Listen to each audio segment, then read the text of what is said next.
Kung pera lang ang pag-uusapan ay hindi ko naging problema yan. Dahil may kaya ang pamilya ko. Ang nanay ko po ay isang dentist at engineer naman ang tatay ko. Ako po si Ernest at maswerte ako sa naging mga magulang ko, Papa Dudut. Simula pagkabata ay ramdam ko na ang pagmamahal nila sa akin. At ang tuwa nila kapag nakagawa ako ng mga bagay na maipagmamalaki nila. Kaya palagi akong honor sa klase at sumasali sa mga pa-contest sa school para mas lalo maging proud ang mga parents ko. Nang naisip kong kumuha ng aeronautics ay hindi sila nagdalawang isip na suportahan ako. Naging idol ko po ang tito ko na isa rin pong piloto dahil nakakapunta siya sa iba't ibang bansa at malaki din ang sinasahod niya. Gusto kong magkaroon ng magandang bahay at maraming kotse kaya ang pagiging piloto ang naisip kong trabaho. Naramdaman ko na may takot si Nanay Rita dahil sa delikado ang pagiging piloto. Dahil marahil sa mga naririnig na balitang bumabagsak na eroplano, kaya siya takot sa kursong kinuha ko. Parati ko na lang nilalambing ang nanay at ina-assure ko siya na mag-iingat ako parati. Dahil na rin sa tulong ng tito ko na isa ng senior pilot, ay napabilis ang mga proseso ng pagpipiloto ko. Maraming pera ang nagastos para lamang makagraduate ako. Ang mahal ng kursong pinili ko. Pero alam ko nakikitain ko rin naman ang lahat ng yon at ibabalik ko sa mga magulang ko at sa tito ko ang mga nagastos nila sa akin. Nakita ko, Papa Dudut, na sobrang saya at proud ng parents ko nang makapagtapos ako sa aking pag-aaral. Mga ilang taon lang ay naging ganap na piloto ako sa isang commercial flight na lumilipad internationally. Nakakarating ako sa iba't ibang bansa, kumikita ng malaking pera kaya nakapagpagawa kaagad ako ng bahay at nakabili ng kotse. Kaya hindi ako nahirapan nang magdesisyon akong maghanap ng aking mapapangasawa dahil financially stable na ako. Hindi maghihirap ang magiging anak ko. Kung naging maginhawa ang buhay ko sa piling ng mga magulang ko, ay mas gusto kong ibigay ang ibang level ng kaginhawahan sa magiging anak ko. Pinakasalan ko, Papa Dudut, ang girlfriend ko na si Joanna. Noong 27 years old ako. Kababayan ko at magkakilala ang pamilya namin sa Marikina. Maganda siya at matalinong babae. Nakapagtapos siya ng kursong accountancy.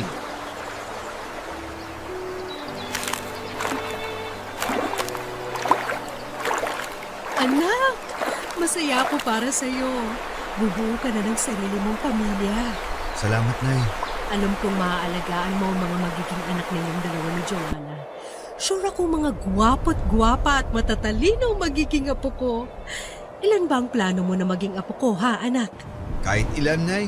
Nako, ha? Kahit ilan talaga? Kung ilan ang mabuo. Kaya ko naman buhayin. Pero hinay-hinay lang at alagaan mo ang sarili mo. Hindi ka na binata. Mahalin mo ang asawa mo at magiging mga anak. Mahal na mahal ko si Joanna, Nay. Kaya nga pinakasalan ko siya eh. I will love her forever. At magiging faithful ako sa kanya. Tama yan. Tulad ng tatay mo. Mahal niya ako at kayo mga anak namin. Kaya nga pinalaki namin kayo ng tama at sinusuportahan sa anumang gusto ninyo na makakabuti sa inyong buhay. Sana gabayan mo ng mabuti ang mga magiging apo ko. Gusto kong tumulad ang mga apo ko sa inyong mga anak ko na mababait at hindi ako binibigyan ng sakit ng ulo. Yes, Nay. I'll do that and you won't be disappointed. For sure, patuloy pa rin kayong magiging proud sa akin. That's my boy, my pilot. Ang saya ko nung graduate ka sa pagkapiloto mo. Parang kailan lang meron akong baby Ernest na karga-karga ko. Ikaw ang isa sa mga anak ko na hindi ako pinahirapan sa gabi. Ang bait-bait mo noon at syempre hanggang ngayon. Mabait po kasi ang mga magulang ko kaya naging mabait akong anak. Saan pa ba ako magmamana kundi sa inyo? Oh, ang sweet mo talaga. Congratulations again, anak. Salamat, Nay. Sige po, Pupuntahan ko lang po muna si Joanna. Sasamahan ko siyang umikot sa mga bisita.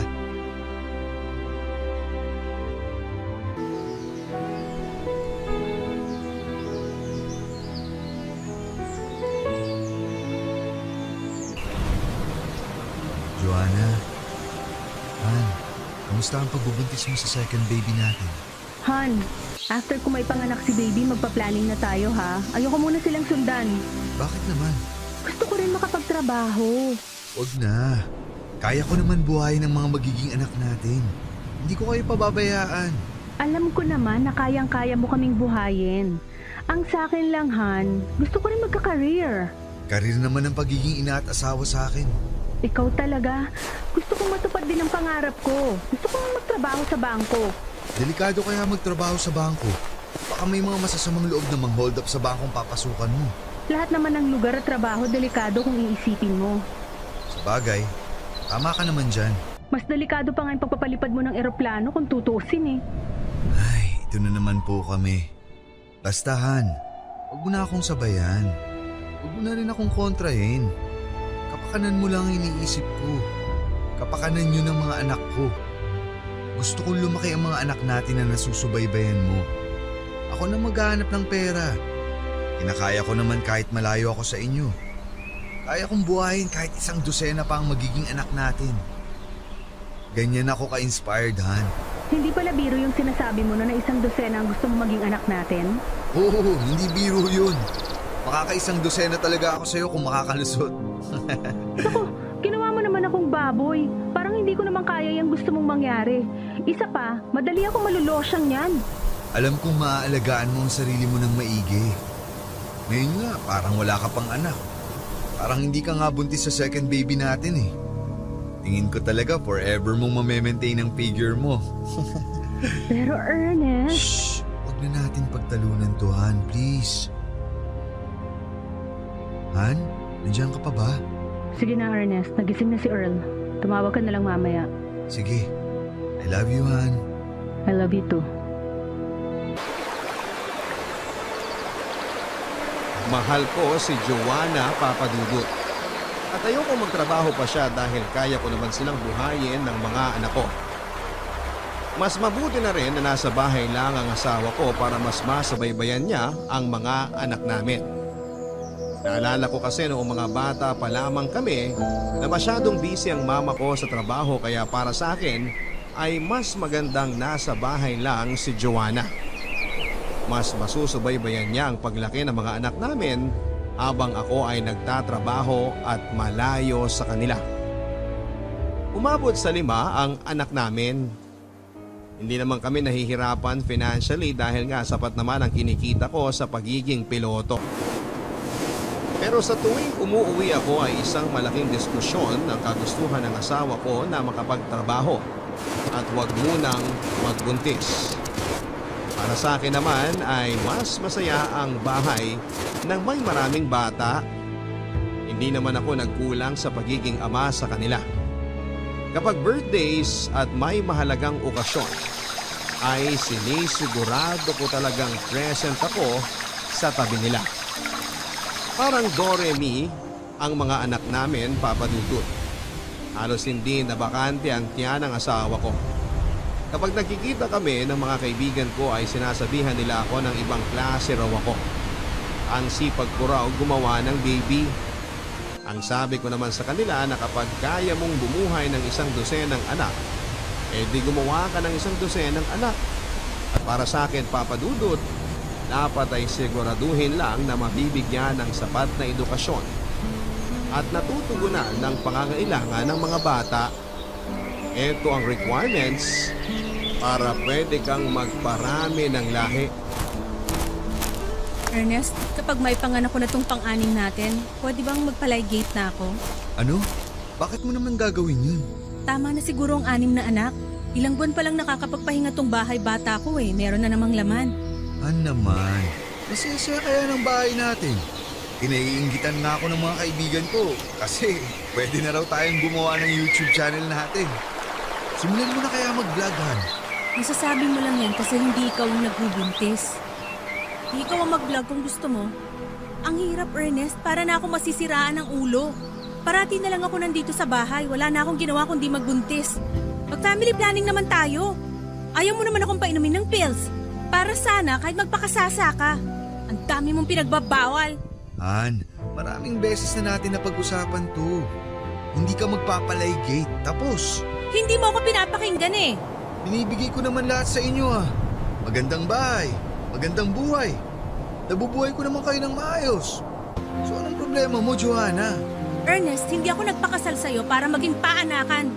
May sarili din akong pangarap. Pagkatapos kong gumraduate, nagpakasal agad ako sa'yo. Hindi ko na-enjoy ang pagiging dalaga ko. Anong gusto mong mangyari? Gusto mong maging dalaga ulit? Ganun ba? Ang hirap mo namang kausap. Hindi mo ako naiintindihan eh. Simple lang naman to. Tatrabaho ko para sa pamilya natin. Ako ang tatay, ikaw ang nanay. Kaya dito ka sa bahay. Masyadong makaluma yung pananaw mo. Basta, dito ka lang sa bahay. Di ikaw dito sa bahay. Palit tayo para maranasan mong pinagdadaanan ko araw-araw. Ako naman ang magtatrabaho para hindi mo na magamit ang dahilan yan. Akala mo ba madaling mag-alaga ng 5 bata? Tapos may isa pang madadagdag? 6 na bata? Anong akala mo sa akin, daycare teacher? Para naman akong preso dito! Joanna, please. Pwede ba tumigil ka na? Sa ayaw at sa gusto mo, iinom ako ng pills pagkatapos ko may panganak to! Sige, subukan mo lang. Tama na ang 6 na anak. Pagod na ako sa kakabuntis taon-taon.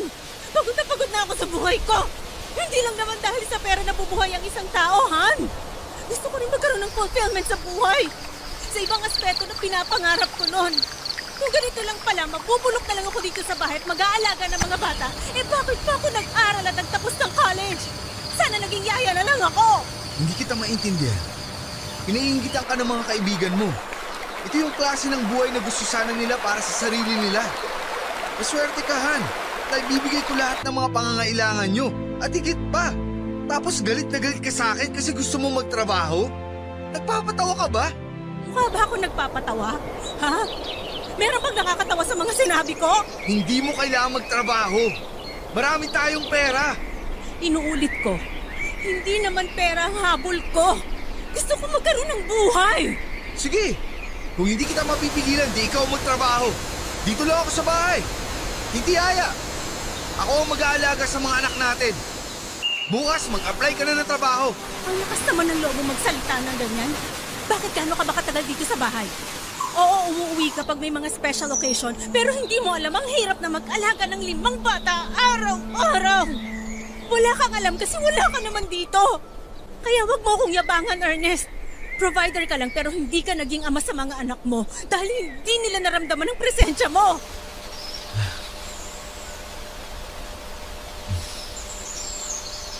Han, I'm so sorry.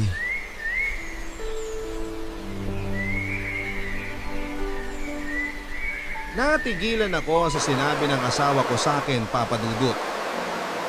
Siguro nga ay gusto niya na talaga na-explore din ang kakayahan niya dahil hindi nga niya napakinabangan ang natapos niya sa kolehiyo. Kaya pinayagan ko si Joanna na mag-family planning na kami at tama na muna ang 6 na mga anak.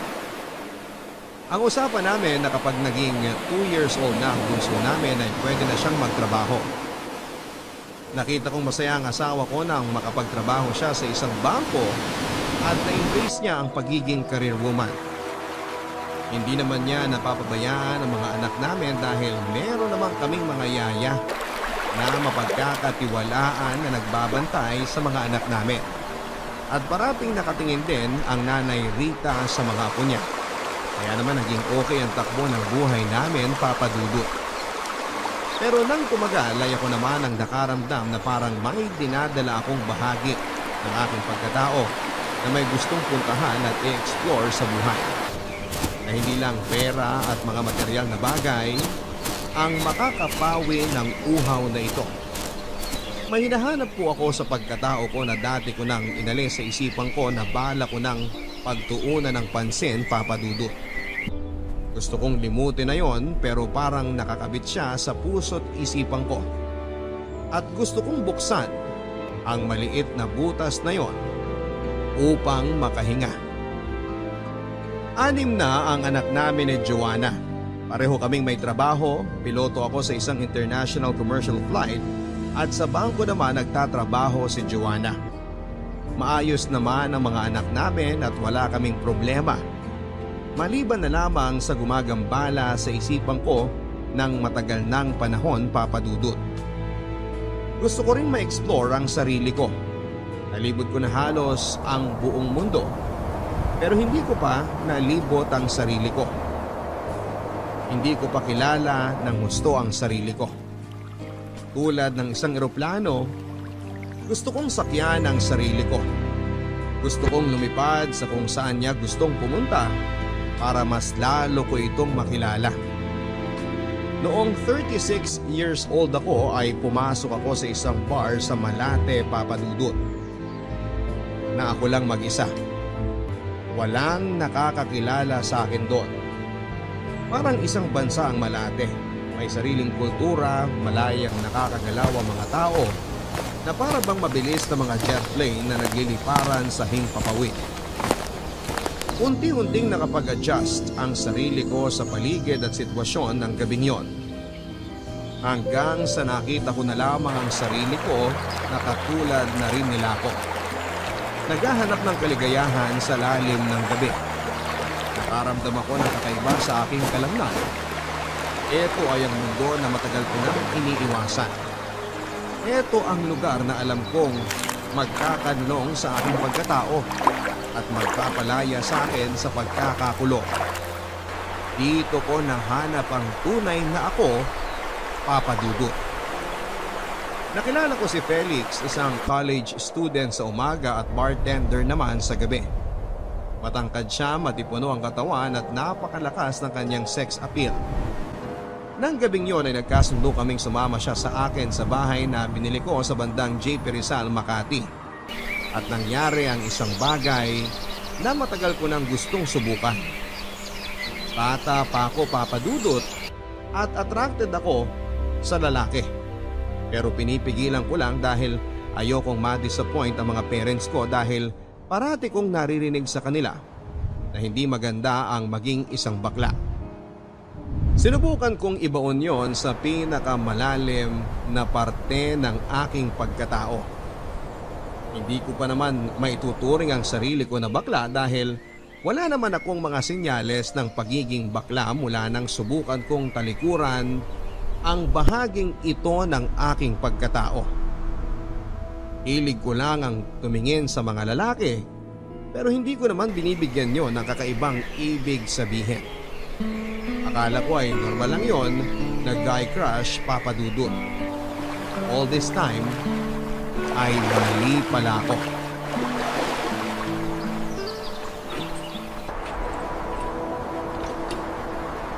Oh, nandito na tayo, Ernest. Nahihilo ko, Felix. Konti pa nga lang yung nainom mo eh. Lasing ka na agad. Alam mo naman na madali akong malasing eh. Hina mo talaga. Ako talaga ang mahina ah. Sa alcohol lang ako mahina. Hindi talaga ako sanay. At sa ilang din ako mahina. Isang tingin mo lang parang natutunaw na ako eh. Sanayin mo na ang sarili mo sa pag-inom. Para hindi na kita kailangan akayin pa uwi. E paano pag wala ako? Eto na nga eh, sinasanay ko na. Yakapin mo nga ako, mahal. Ayoko nga. Ayaw mo? Sige, iiyak ako. Oo na, sige na.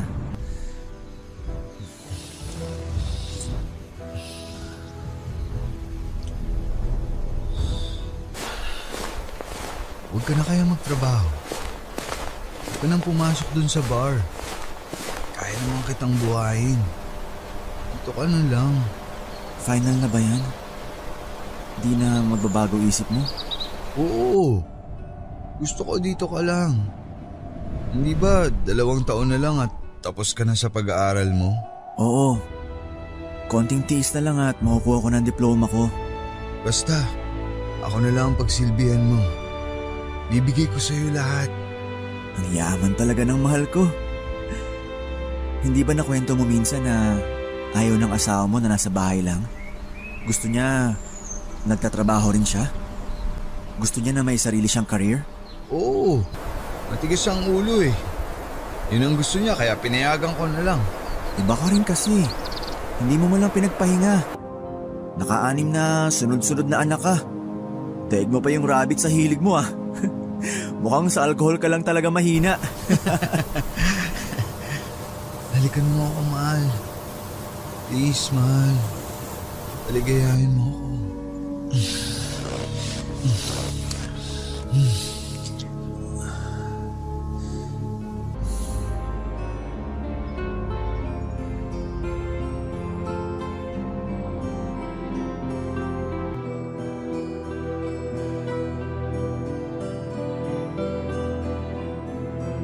Mahal, salamat sa pagpayag mo sa offer ko. Salamat din sa lahat, mahal. Ang ganda kasi ng offer mo. Ang hirap palampasin. Sige, mag-aaral na lang ako. Basta ipangako mo sa akin na ikaw sasagot sa lahat ng kakailanganin ko. At dito na ako titira. Oo naman, dito ka titira. Bahay mo na rin to. Bahay natin to. At dapat naman talaga na ako ang gagastos para sa'yo. Mahal ko tong baby ko eh. Basta ako lang ha. Huwag kang titikim ng iba.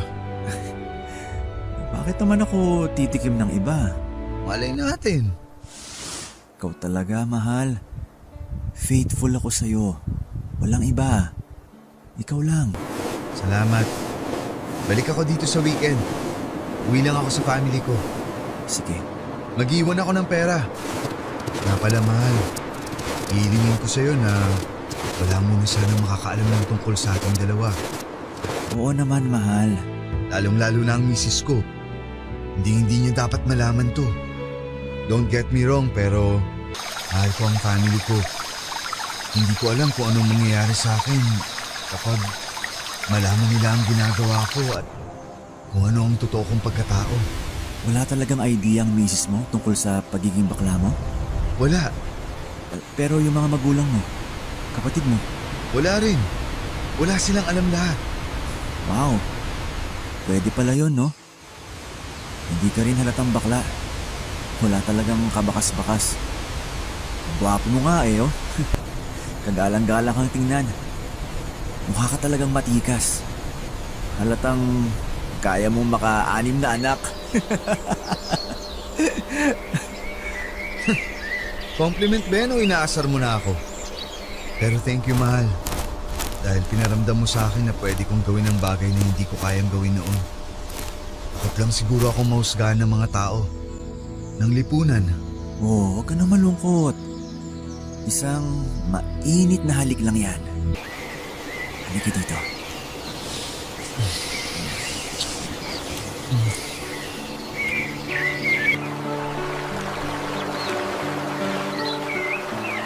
Nag-iingat akong malaman ng mga kakilala ko ang tungkol sa pagiging bakla ko. Tinago ko ang lahat ng ito sa mga magulang ko, sa mga kapatid ko at lalong-lalo na sa aking asawa at mga anak. Sapat na ang mga nakaw at patago naming sandaling dalawa ni Felix. Lingid sa kaalaman ko'y may naaamoy na palang kakaiba sa akin ang nanay kong si Rita. At may hinala ito na may ginagawa akong hindi kaaya-aya. Hanggang sa isang araw ay pumunta siya sa bahay ko sa Makati kung saan ay pinapatuloy ko si Felix. Mabuti na lang at hindi nagpang-abot sina Felix at Nanay Rita. Pero marami siyang tanong kung bakit parang may ibang nakatira sa bahay. Napansin niya kasing may ibang gamit sa bahay bukod sa mga gamit ko. Ang sabi ko na lang sa kanya na pumupunta rin ang mga katrabaho o mga kaibigan ko sa airline sa bahay para magpalipas ng gabi paminsan-minsan. Ang sabi ng nanay ko ay kumuha na ako ng kasambahay para may mag-asikaso sa akin kapag nandun ako sa bahay ko sa Makati. Pero ang sabi ko naman ay kaya ko na ang sarili ko. At hindi ko kailangan ng kasambahay dahil paminsan-minsan lang naman ako tumutuloy doon. Ang dami kong sinabing alibay sa nanay ko para lamang mawala ang pagdududa niya. Pero meron sigurong kakaibang abilidad ang mga ina na makaradar kung sakaling may tinatago ang mga anak nila, Papa Dudut. Dumating na ang araw na kinakatakutan ko, Papa Dudut. Isang araw ay nakausap pala ng Nanay Rita si Felix nung minsan itong pumunta sa bahay sa Makati nang walang pasabi sa akin. Sinadya niyang bumisita ng biglaan. At dito na nga napagtagpi-tagpi ni Nanay ang mga hinala niya sa kanyang isipan sa kung ano nga ba talaga ang katotohanan tungkol sa aking pagkatao.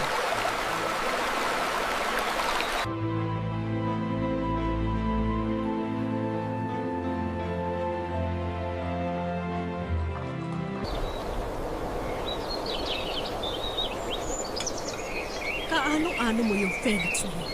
Ha? Kasama ko siya sa trabaho, Nay. Huwag kang magsinungaling sa akin. Kilala kita. Alam ko. Paano hindi ko malalaman? Dito ka galing sa akin, kaya alam ko kung anong tumatakbo dyan sa utak mo. Hindi nagkakamali ang mga kutob ko, Ernest. Kailan pa ang relasyon ninyong dalawa ng Felix na yun, ha? Nay. Inumin mo yung tinimpla kong tsaa habang mainit pa. Ernest, pinalaki kita sa abot ng makakaya ko. Namin ng tatay mo. Lahat ng mga pangangailangan mo binigay ko sa iyo.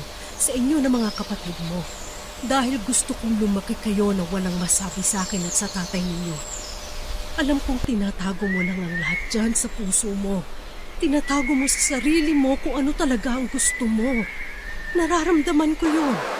Kaya pinipilit mong maging normal ang buhay mo. Yes, anak. Naiintindihan kita. Nay, hindi ko alam na ito pala talaga ako. Nito ko lang nadiskubre. Pinilit ko naman na labanan to eh. Pero dumating ang oras sa kinailangan na nitong kumawala. Sa totoo lang, hindi ko alam ang magiging reaksyon ko nung malaman ko. Litong-lito ako. Ayaw ko sana tumupin. Sinubukan kong huwag pansinin pero nilamon ako, Nay. Nilamon ako. Naiintindihan kita, pero tigilan mo na ang pakikipagrelasyon mo sa lalaking yun. Pero Nay, wala naman bang makakaalam? Anong walang makakaalam? Nalaman ko nga, di ba? Protect your family, anak. Paano ko malaman ni Joanna to?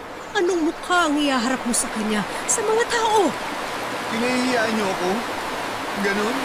Tanggap kita kung ano ka dahil mahal kita. Dahil anak kita. But come on, Ernest. May asawa ka na.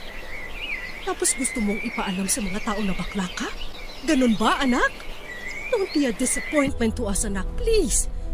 Kung gusto mo ng lalaki, wag dito sa Pilipinas. Wag ka dito magkalat. And also, always protect yourself. Naku anak, please tell me na you practice safe sex. Mahirap na magka-HIV. Huwag mong sirain ang buhay mo. Hindi naman porket bakla magkaka-HIV na, Nay. Huwag kayong mag-alala. Safe naman po kami lagi ni Felix. Nay, si Felix ang nagpalabas ng totoong ako. Siya lang ang lalaki sa buhay ko. Mahal ko siya, Nay. Kumising ka nga! Tingnan mo ang sarili mo sa salamin. Lalaking lalaki ka tapos mahal mo yung lalaking yon? O sige, sabihin na natin na mahal mo na nga. Wala na tayong magagawa. Nandito na tayo eh. Ang tanong, mahal ka ba niya? Ano? Sagutin mo ako. Oo, naniniwala akong mahal niya ako. Tumigil ka, Ernest. Hindi ka mahal ng lalaking yon. Pera. Pera mo lang ang mahal niya. Hindi ikaw. Hindi totoo yan, Nay. Anong hindi totoo? Sabihin mo sa akin, hindi mo ba siya binibigyan ng pera? Kung hindi mo siya binibigyan at nakikipagrelasyon pa rin siya sa'yo, ayun, baka nga mahal ka niya. Pero, kung binibigyan mo siya ng pera na para kang sugar daddy o sugar mommy o whatever, hindi pagmamahal yun. Yan ang tingin ng lipunan eh. Para sabihin ko sa inyo, hindi yan ang nangyayari sa amin ni Felix. Nagmamahalan kami. Huwag mong paabuti na mawala ng respeto sa iyo ang mga tao sa paligid mo, Ernest. Dapat ipagpatuloy mo ang pagpigil dyan sa kapatid mo. 6 na ang anak ninyo ni Joanna. Anong gusto mo? Wala mo namang anak mo na bakla ang tatay mo na? Ganun ba? Ang hirap, Nay. Hindi ganun kadali ang gusto niyong mangyari. Alam ko, pero kailangan mong isakripisyo yan kung ano man ang nararamdaman mo. Hindi lang ang sarili mo ngayon ang dapat mong alalahanin. Kailangan mong tignan at isaalang-alang ang pamilya mo. Kami, dahil mahal ka namin. Nag-aalala kami sa'yo. Ayaw namin na mapasama ka. Nay,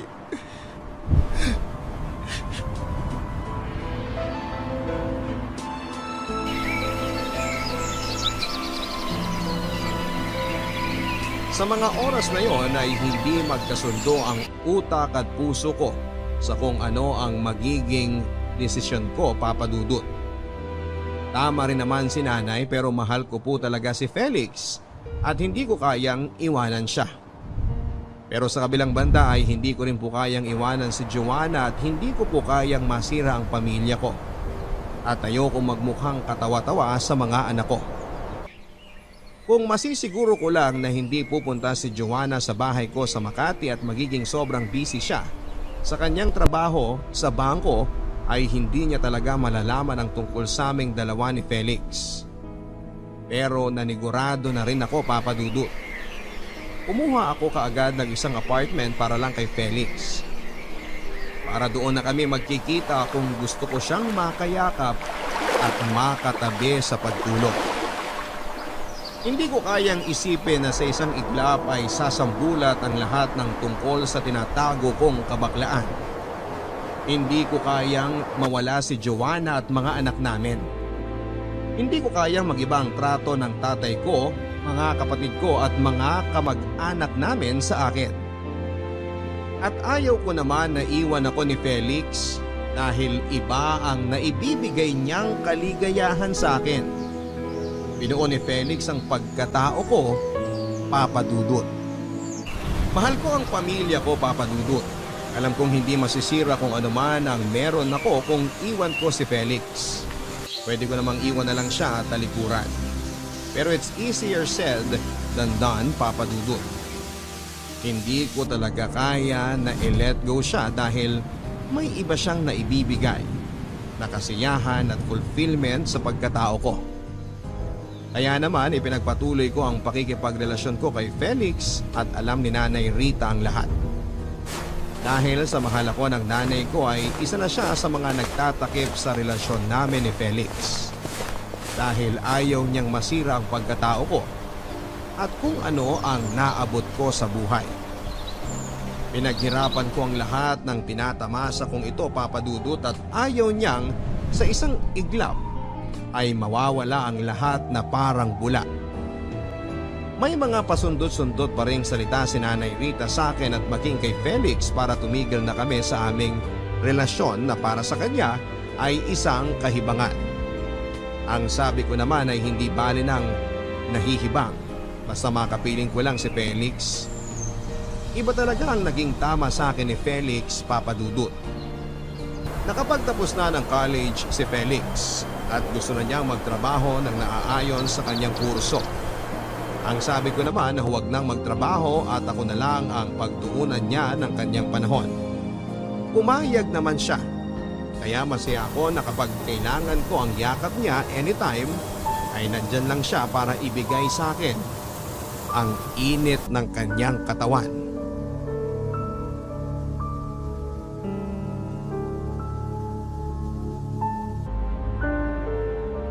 Tuloy ang bakasyon niyo ng family mo sa Hong Kong? Oo, matagal nang naplano to.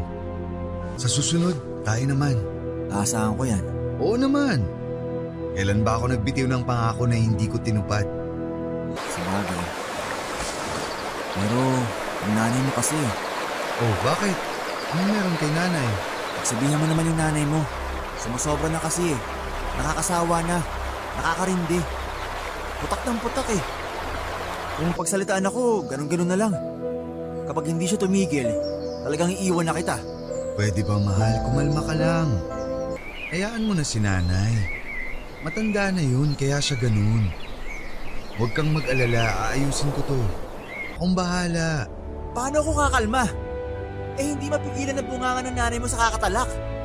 Pag hindi ako nakapagtimpi, bubusalan ko yun. Mahal, yun naman ang huwag mong gagawin. Nanay ko yun. Alam ko nasasaktan ka na sa mga sinasabi niya, pero Pasensya pa, please. Mahal. Paano ko kakalma? Nakakairita na siya eh. Kesyo, tamad daw ako. Ayoko rin magtrabaho kaya ako nakasiksik sa'yo. Yan ang parati niyang ibinabato sa akin. Alam ko namang hindi ka tamad. Alam nating dalawa na hindi ka nakikisiksik dito, di ba? At may isa pa akong alam. Alam ko rin na mahal mo ko. Dapat lang. Ikaw naman to may gustong hindi na ako magtrabaho ah. Sinunod lang kita. Ganyan kita kamahal, Ernest. Alam ko naman yun. Ayusin mo to ah. Binabalaan na kita. Baka bukas, tuluyan na akong hindi magpakita sa isang visit ko sa nanay mo. Hindi ko na talaga siya matagalan. I'll fix this, okay? Hindi ko kayang mawala ka sa buhay ko. Bakas naman sa mahal ko. Mahal kita. Mahal din kita, Ernest.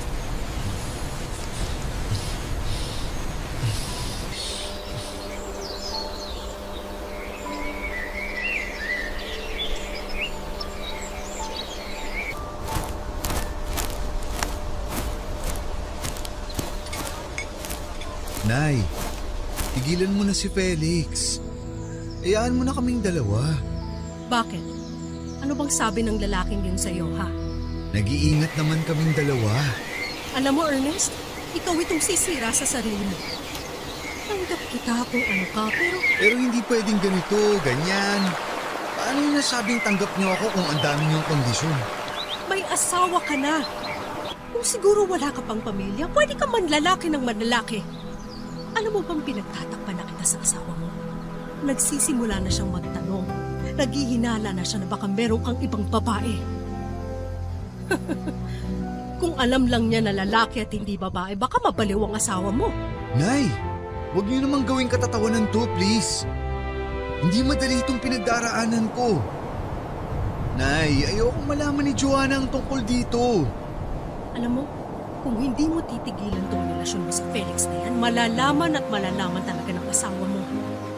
Darating ang panahon na hindi ko nakakayanin pang pagtakpan ka. Pagtataksil itong ginagawa mo. At ang pinakamasama dito ay kinukonsinti ko ang pagtataksil mo, Ernest. Masusunog ang kaluluwa ko sa impyerno. Hindi ka ba natatakot sa pwedeng mangyari sa akin? Nay, alam ko kung nahihirapan na rin kayo na pagtakpan ako, pero please lang po. Kunting panahon pa. Tingnan niyo na muna ako habang nag-iisip ako ng maganda na pwede kong gawin. Lahat ng paraan ng pagtulong sa'yo ginawa ko ng Ernest. Sino bang ina ang gugustuhin ipahamak ang kanilang anak? Pero darating talaga ang panahon na liliyab itong apoy na to at masusunog ka sa ginagawa mong pagtataksil. Mali ito! Kailangang itama mo to at hindi pwedeng mali ang aayos sa isang pagkakamali. Ano ka pang bata ka? Bakit ba umabot sa ganito ang lahat? Pinapahirapan mo ang nanay mo. Hirap na ang kalooban ko. Sorry, Nanay. Patawarin mo ako. Nagpatuloy ang paglilihim ko kay Joanna Papadudut at patuloy din ang pagtatakip sa akin ng nanay Rita ko dahil buo ang desisyon kong hindi iwan si Felix. Buo ang desisyon ko na ipagpatuloy ang relasyon naming dalawa. Na ipagpatuloy ko ang pagtataksil ko sa aking asawa at mga anak. Dumating ang araw ng paghuhukom, Papadudut. Nalaman ni Joanna ang tungkol kay Felix at nalaman niya ang pagtatakip sa akin ng nanay. Narinig pala niya ang nanay ko isang araw na kinakausap ako sa telepono at pinagsasabihan na tuluyan ng tigilan ang relasyon ko kay Felix at tigilan na ang kabaklaan ko. Kaya nalaman niyang bakla ang pinakasalan niya. Nabakla ang ama ng 6 niyang mga anak. Halos bumuho ang mundo niya nang nalaman niya ang lahat ng ito. Feeling ko talaga ng mga oras na yon ay gusto ko nang matunaw at mawala sa mundo dahil hindi ko kayang harapin ang ginawa kong gulo. Ang ginawa kong pagtataksil ay parang bulkang nag-aalboroto, umutok at yumanig sa aming lahat. Nabalutan ng makapal na abo ang aming pagsasama. Gustong umalis ni Joanna kasama ang mga anak namin at iwanan ako. Ayokong iwan ako ni Joanna at mawala sa akin ang mga anak ko. Hindi ko kayang masira ang pamilya ko. Hindi ba pwedeng dalawa na lang ang mahalin ko? Si Joanna at si Felix. Hindi ba pwedeng magkasundo na lamang kaming tatlo na magsama? Sa tingin ko naman, Papa Dudut, ay kung bubuksan lang ni Joanna ang kanyang isipan na imposible naman na maging masaya kaming tatlo. Hindi nga tanggap ng lipunan ng ganong klase ng setup sa isang relasyon. Pero pwede naman kaming mag-adjust. Pero baliwala ang lahat ng mga justification ko sa kung pwede ba kaming tatlo. Dahil hindi kailanman mangyayari yon. Eto na po, Papa Dudut. Haharapin ko na ang isa sa mga pinakamalaking battle ng buhay ko. Kailangan ko nang harapin ang asawa ko. Kailangan ko nang harapin si Joanna.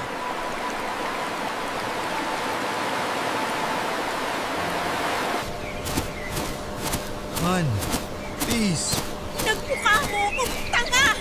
Pinagbuka niyo akong tanga! Mahal kita, maniwala ka. Narinig mo ba ang mga pinagsasabi mo? Paano mo nasasabing mahal mo ko, eh ginago mo nga ako? Han, mali ang iniisip mo. Hindi kita... Ituloy mo. Hindi ba ako ginago? Yun ba ang gusto mong sabihin? Ha? Ernest? Pinagbuka mo akong katawa-tawa. Inanakan mo ako ng 6 pero bakla ka pala? Ano bang iniisip mo tuwing nagsisex tayo? Ha? Ano? Basta Han, ang alam ko, mahal kita. Nakakagago yung pagmamahal na yan. May mahal mo pinagtataksilan. Sumagot ka! Sagot! Mahal kita. Ano pang kasinungalingan ang gusto mong sabihin, ha? Ano pa? Sino-sino bang lalaki ang pinatulan mo? Sino? Wala. Si Felix lang ang lalaki ko. Mahal ko kayong dalawa. Hindi ako nagpakasal sa'yo para maging isang payaso! Hindi ito nakakatawa, Ernest! Bakla ang pinakasalan ko! Bakla ang ama ng mga anak ko! Ano ba parusa to? Ano ba naging kasalanan ko at kailangan sa akin mangyari to? Bakla man ako, pero mahal ko kayo ng mga anak ko. Pinagmahal bang nagtaksil? Ha? Sana sinabi mo na sa akin noon na bakla ka. Hinanapan na lang sana kita ng lalaki. Alam ko na. Hindi naman makukonsider na pagtataksil sa akin yun na misis mo kasi lalaki naman yung kabit mo. Yun ang nakakatawa, Ernest. Huwag mo naman akong insultuhin, Joanna. Ayaw mo mainsulto? Ano bang ginagawa mo sa akin? Hindi mo pang iinsulto itong ginagawa mo sa akin? Nagkagaguhan lang tayo, Ernest. Gusto ko maghiwalay na tayo. Han, please don't do this. Huwag mo akong iwan. Sumama ka doon sa lalaki mo. Kayong dalawang magsama. Hindi ko matatanggap na bakla ang napangasawa ko. Nakakadiri ka! Nakakadiri ka, Ernest! Hindi mo ba nakikita kung gano'n ka nakakadiri? Ha? Patawarin mo na ako, Han.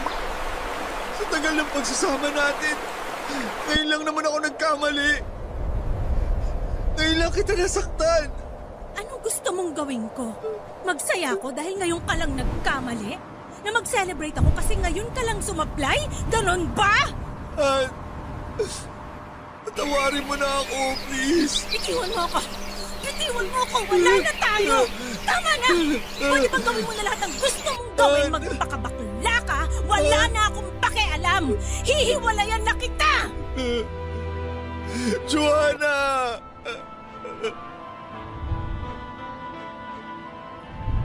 Umalis si Joanna sa bahay, bit-bit ang mga anak namin, Papa Dudut.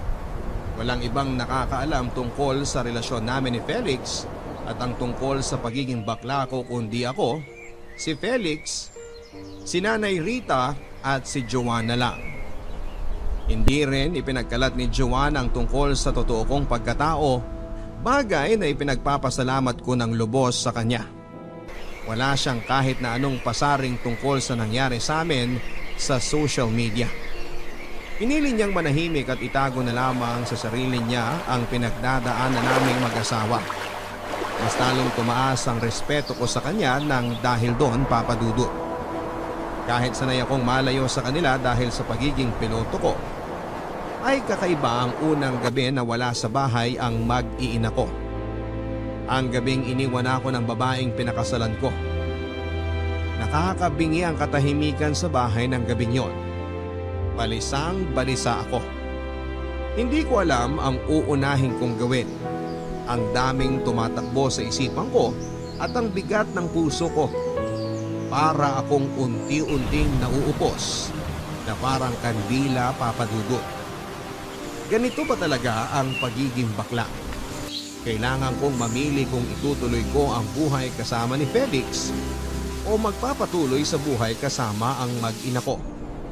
Naguguluhan ako habang tinitingnan ko ang buong bahay, ang lugar kung saan kasama ko ang mga anak ko. Naaalala ko yung mga pagkakataon na super proud sila sa tatay nila. Dahil mabait daw ang tatay nila at sobrang responsable. Matalino raw ako at matapang dahil nakakapagpalipad ako ng eroplano. Pakaramdam ko matapos ang lahat ng nangyari, Papa Dudut, ay parang nag-crash ang eroplano ko. Ang buhay ko ang mismong eroplano na bumagsak dahil hindi ko napalipad ng tama. Kinausap ng Nanay Rita si Joanna at sinabi nitong hiniwalayan ko na si Felix at nangakong hindi na muling gagawa ng bagay na may kinalaman sa kabaklaan. Bumalik si Joanna sa akin kasama ang mga anak namin, Papa Dudut, at sobrang saya ng puso ko. Tuluyan ko bang iiwanan ang parte ng buhay ko na kasing kulay ng bahaghari? Tuluyan ko na bang kakalimutan ang mga gabing yakap-yakap ko si Felix? Ibabaong ko na ba sa limot ang lahat? Hindi na tulad ng dati ang lahat, Papa Dudut. Hindi na naibalik sa normal ang pagsasama namin ni Joanna. Nababalot na ng pagdududa ang relasyon naming dalawa. Araw-araw ay hindi nawawala ang paghihinala. Alam ko naman na matatagalan bago mawala sa sistema ni Joanna ang lahat ng mga nalaman niya. Maghihintay ako, Papa Dudut. Hihintayin ko na bumalik ang dating Joanna na kilala ko, na katuwang ko. Ang dating Joanna na mahal ako. Ang Joanna na asawa ko. Nagpapasalamat ako sa Nanay Rita ko dahil nakumbinsi niya si Joanna na makipagbalikan sa akin. Muli nabuo ang pamilya ko, Papa Dudut. Naniniwala silang dalawa na tuluyang kong maaayos ang direksyon ng buhay ko. Papa Dudut, sabihin nilang kahibangan. Sabihin na nilang napakagago kong tao. Sabihin na nila ang gusto nilang sabihin pero hindi ko talaga matiis si Felix. Kailangan ko siya sa tabi ko. Kailangan ko siyang makita, makausap at makasama. Kailangan kong maramdaman ang presensya niya. Kailangan ko ang mga yakap niya sa akin na nagpapakalma. Kailangan ko ang mga halik niya na magsasabing magiging okay din ang lahat. Kaya naman gumawa ako ng paraan para maipagpatuloy ang relasyon naming dalawa ni Felix. Nag-rent kami ng apartment sa lugar na hindi maiisip ni Joanna na pupuntahan ako. Tuwing nasa Pilipinas ako ay sinisigurado ko na mapupuntahan ko talaga si Felix. Bukod sa mga patago naming pagkikita, ay tinuloy ko rin ang sustento ko sa kanya.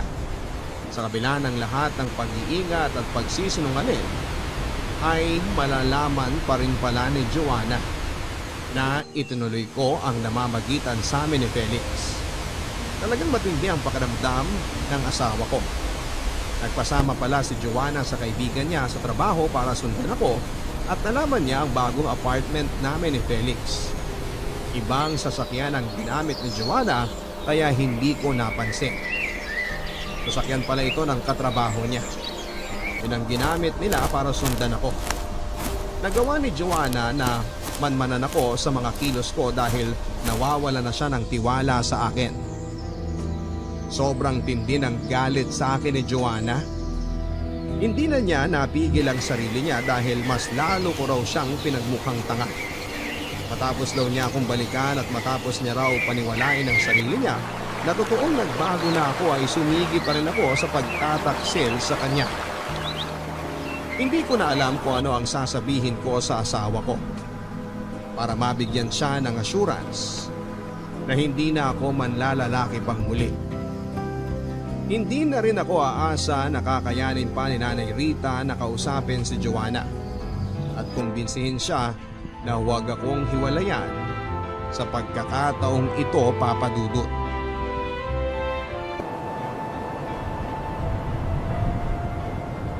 Please naman, makinig ka sa akin, Han. Kitang-kita ko ang lahat. Kitang-kita ng mga mata ko ang lahat, Ernest. Anong tawag mo sa kanya? Ayoko magwala dito. Alam kong bakla ang asawa ko at hindi niya kayang pigilan ang pangangati niya. Ilang beses mo bang kinakamot ang kati nitong si Ernest, Felix? Magkano bang binibigay niya tuwing kinakamot mo siya, ha? Han, please. Anong rason na naman ang sasabihin mo, Ernest? Nag-usap lang kayo dito sa apartment? Kaninong apartment to? Kay Felix? Ano bang trabaho niya maliban sa pagkamot niya sa'yo, ha? Please, stop this! Hindi ba binalaan na kita, Felix, na tigilan mo na ang asawa ko? Hindi ba binalaan na kita? Wala ka pang ibang trabahong makuha at ang pagpatol na lang sa bakla ang kaya mo? Sayang naman ang pinag-aralan mo kung yung pagpapasipsip ng dangal mo ang pinagkakakitaan mo. Joanna, tara na. Umuwi na tayo. Bitiwan mo ko! Ilang beses mo ba akong kayang lokohin? Ha? Ilan? Kung hindi mo na mabilang, ako, alam ko kung ilang beses lang kitang mapapatawad. Isang beses lang. Kaya mula ngayon, ayoko nang makita ang pagmumukha mo. Kukunin ko ang lahat ng para sa akin at sa mga anak ko. Magkita tayo sa korte. Joanna naman! Ang sabi ko, huwag mo kong hawakan. Bitiwan mo ako. Gusto mo bang tumawag pa ako ng pulis? Gusto mo bang ipaalam ko sa mga magulang ko ang kawalang hiya ang ginawa mo sa akin?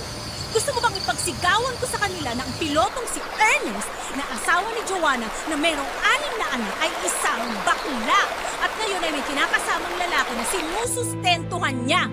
Gusto mo bang gawin ko yon? Sama kayo ng parasite mong lalaki. Masunog sana kayo sa impyerno, mga bakla! Joanna! Han! Joanna!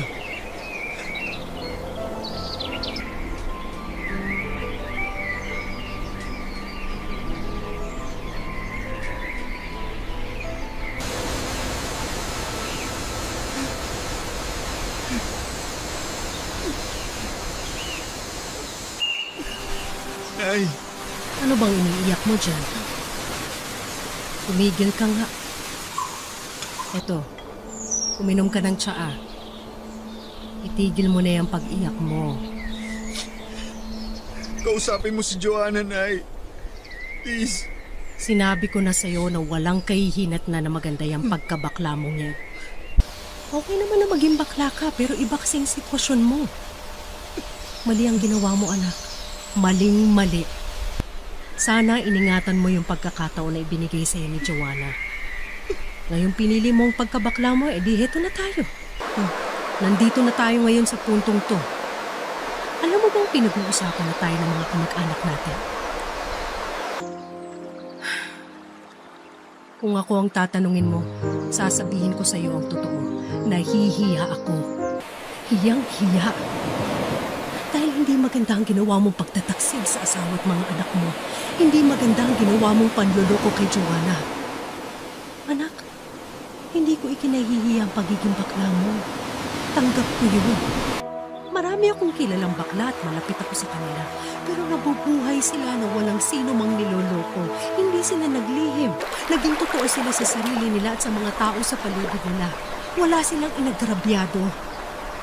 Sana noon pa sinabi mo na sa akin ang lahat. Nay. Nandito na tayo sa sitwasyong ayaw sana natin mangyari. Ernest, sana matuto ka ng magdesisyon at magliligtas tayo. Nay. Tulungan mo ako, Nay. Please. Ayusin mo naman to.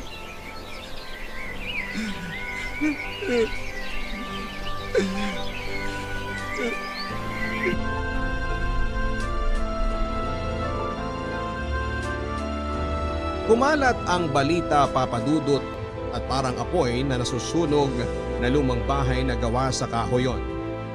Mabilis akong tinupok ng apoy, pinandirihan ako Ang tanga-tanga ko raw. Hinusgahan ako ng lahat ng mga taong nakapalibot sa akin. Hinusgahan ang pagiging bakla ko. Pinagtawanan ang pagiging ama ko sa 6 na anak ko.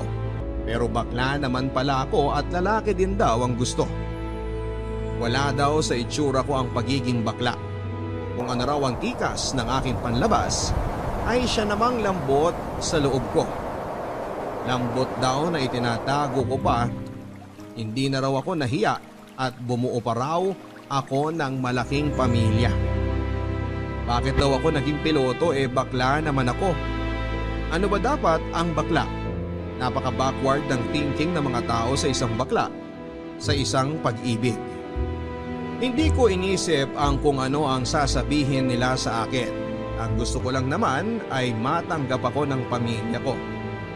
Mas importante ang pagtanggap at pagmamahal ng pamilya ko kesa sa iisipin at sasabihin ng iba. Dahil sobrang sakit dito sa puso ko, Papa Dudut, maging ang panganay ko ay ayaw na akong kilalanin bilang ama. Ang sakit dahil pati ang mga anak ko ay hinusgahan na ang pagkatao ko.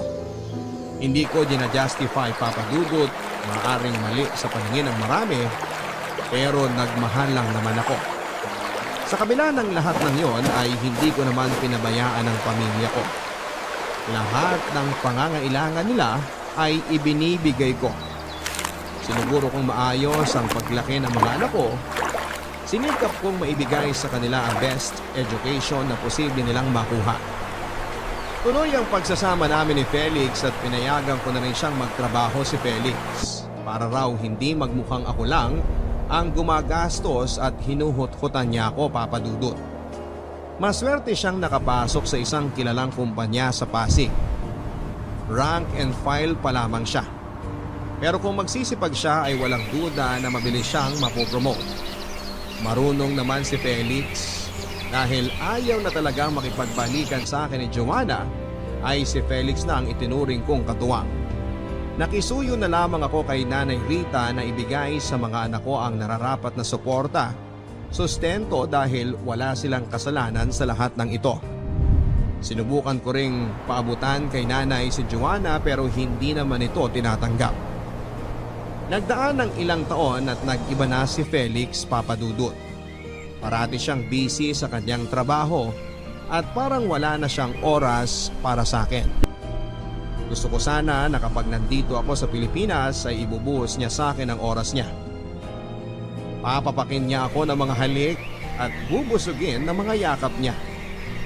Madalas niyang dahilan sa akin na kailangan daw niya na mag-overtime dahil sa lagi siyang maraming kailangan tapusin sa trabaho.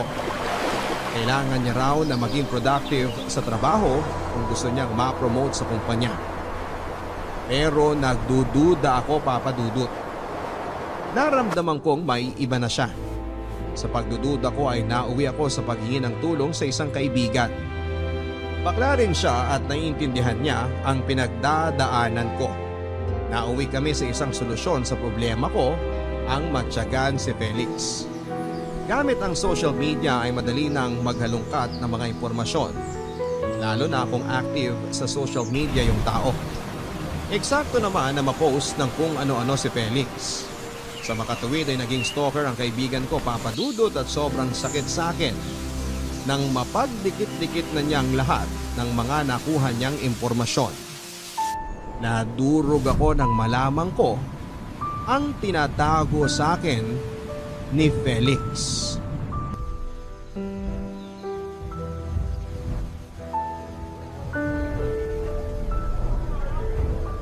Hi, Felix. Ernest? Nagulat ka ba? Are you expecting someone? Bakit ka nandito? Ako dapat ang magtanong sa'yo kung bakit ka nandito. Saan ka nag-park? I'll walk you to your car. Umuwi ka na. Susunod ako. Sa apartment na tayo mag-usap. Bakit pinauwi mo ako? Ayaw mo ba akong kasama dito? Okay, sige. Aaminin ko na. Oo, I'm expecting someone.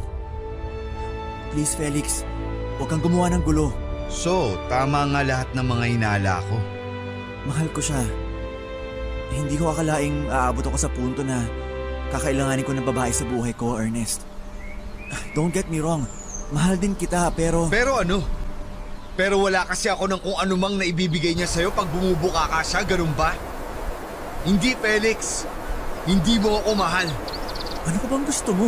Ang dami kong ginawang sakripisyo para sa relasyong to. Para sa'yo! Sino yung tinatawagan mo? Han, nandito siya. Huwag ka munang tumuloy dito. So ano to? Alam niya na nag-exist ako? Tuloy ang sustento ko sa'yo tapos may girlfriend ka? Pineparaan mo nga lang ako. Bakit ko nasabi? Kasi alam kong matagal ka nang natanggal sa trabaho. Ernest, Huwag kang mag-alala. Tanggap ko ang lahat ng pagtataksil mo. Minsan na ako nagtaksil. Siguro ito ang karma ko sa ginawa kong pagtataksil sa asawa ko. Taksil din ang ipinagpalit ko sa asawa ko. pero minahal kita. Hindi ko lang kaya magsama tayo na tayo lang. Lalaki ako. Maghahanap ako ng babae. Gusto ko rin bumuo ng sariling pamilya. Patawad, Ernest. Pumayag naman ang girlfriend ko sa magiging setup natin kung sakali eh. Ano? Pumayag siya dahil pareho kayong walang trabaho at ako ang source of income nyo? Ganun ba? Oo, ganun nga. Kung tutuusin, pinagtrabahuhan ko naman na nakuha kong pera sa'yo ah. Ginagamit mo ang katawan ko. Bayad ako sa kung ano mang ibinigay mo sa akin. Gago ka! Ang kapal na mukha mo! Gago! Mas gago ka!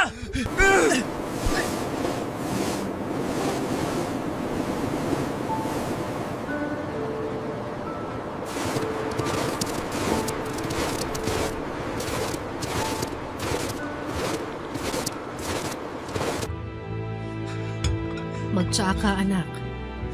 Nay, Ano na namang nangyari sa'yo? Ilang araw ka na ba dito sa Pilipinas, ha? may babae si Felix, Nay. Malamang, maghahanap din yun ng ikaliligaya ng katawan niya. Buti nalaman mo na. Sobrang late mo nang nalaman eh. Binigay ko sa kanya ang lahat, Nay. Umayos ka nga, Ernest. Kung nandito ang tatay mo, kinaladkad ka na sa labas. Ano ba tong ginawa ko sa sarili ko? Ngayon mo pa itatanong niya? Nay, tulungan mo ako. Anong gagawin ko? Balikan mo ang asawa at mga anak mo. Tama na yung lalaki-lalaki mo. Tama na yung mga walang katuturang kabaklaan mo na yan. Maging tao ka. Maging asawa ka kay Joanna. Maging ama ka sa mga anak mo. Alam ko, may ilalambot pa rin sa puso ni Joanna. Isalba mo ang pamilya mo. Isalba mo ang pagkatao mo.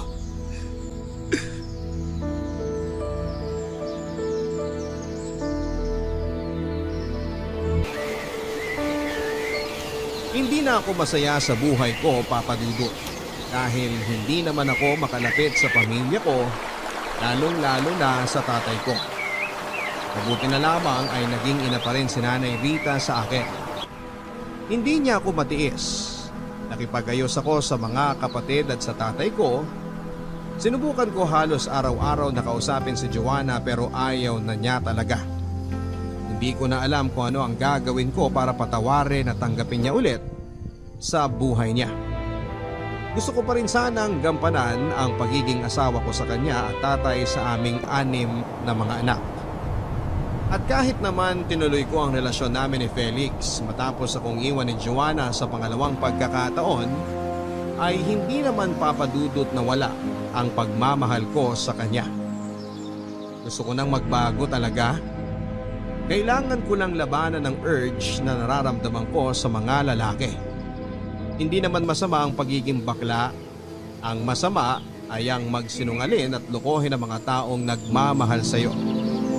Guilty as charged ako, Papa Dudut. Tuwing umuwi ako ng Pilipinas ay tumutuloy ako sa kapatid ko sa Malabon. Hilig ng kasambahay nila ang makinig ng programa ninyo, Papa Dudut. Nakakaaliw ang mga kwento at talagang kapupulutan ng aral. Kaya naman sumulat na ako sa inyo at nagbabaka sakali na ibahagi sa ating mga tagapakinig ang kwento ng buhay ko, pag-ibig at pag-asa.